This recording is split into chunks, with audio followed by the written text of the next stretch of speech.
future judgments during the Great Tribulation? Is there something that we can adjust with regard to our understanding? Well, before we start to do that, let's be quite frank. Over the last few years, we've had a few changes with regard to the events that occurred during the Great Tribulation. And if you've been in the truth for a while, sometimes it's a bit hard to remember, was that what we used to believe, or is this what we believe now? So to help us to make sure that we've got some idea of some of the events that occur during the Great Tribulation, let's look at this review. Okay, if you can't remember what you believe, it's not truly your belief. Hi, I'm Monica with the Stop Mandated Shunning Project, where we call out cults and high-control religions that use organized ostracism and family estrangement to control their members. In courts of law, when religions that are high-control, high-demand groups are questioned about their harmful policies, such as their refusal of science-backed medical treatment, their refusal to report child abuse to the proper authorities, their persecution of LGBTQ members, and their brutal tactic of mandated shunning, they always cry freedom of religion. It is their number one excuse, and it is highly effective in court. But do these religions actually represent the sincerely held beliefs of their members?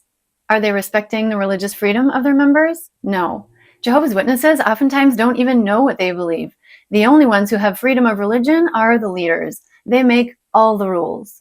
As a born-in Jehovah's Witness child, every time a holiday came up, I needed to be reminded by my parents or by church services why it was I did not celebrate a particular holiday. And if a holiday was particularly obscure and I hadn't been reminded about it in a while, I might find myself in the extremely awkward circumstance of being questioned by a classmate regarding why celebrating a certain holiday was against my personal religious beliefs. And I had no idea. Over the years, Jehovah's Witnesses have published a copious amount of literature giving direction on every detail of life, large and small. It is common practice among Jehovah's Witnesses and encouraged by the leadership that anytime there's a question about whether or not something is acceptable, we do research in the publications to find out how we feel about it. I remember this came up when I was supposed to make a piñata for one of my classes at school, and I had to find out if this art project was something I was allowed to participate in. On another occasion, my regular piano teacher was giving lessons for a while in a local church, and I had to cross-check that with the printed material to find out if that was okay. What about the Amish?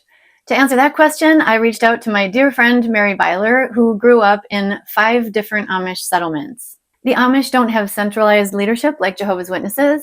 Each different settlement has a group of leaders consisting of a bishop and 3 other men. They prayerfully contemplate the rules that should apply to each community and come up with a divinely inspired list.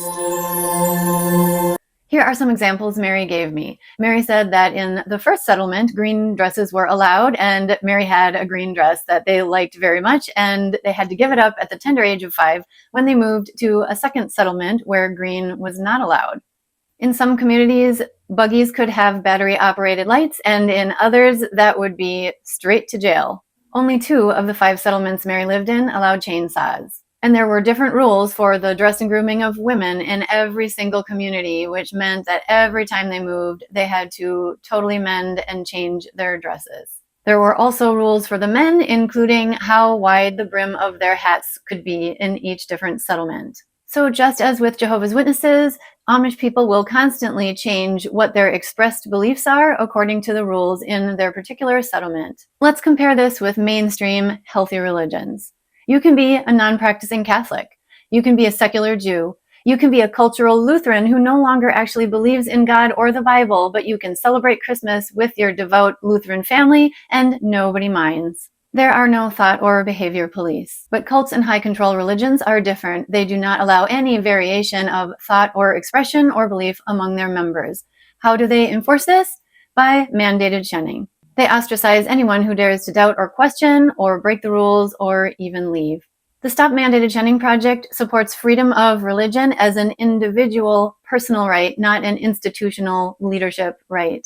For more information, you can go to stopmandatedshunning.org, and you can now participate in the survey being conducted at Roehampton University in the UK on faith-based mandated shunning.